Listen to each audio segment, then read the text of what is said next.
This is a freshly rebuilt Datsun E88 cylinder head that just came from our machine shop. We upgraded to a 280Z cam for this particular customer. That's ready to go. What's better than that? Well, maybe this N42. Also freshly rebuilt, going out today, Tuesday, July 30th. That one looks really sharp. Includes our custom camshaft that we have ground down specifically for California Datsun on a billet aluminum core. And then there's a second one back there, another N42. All new springs, retainers, lash pads, freshly rebuilt 3-angle valve job, N42.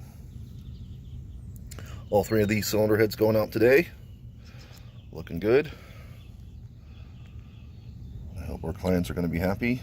I've had great experience with these cam grinds.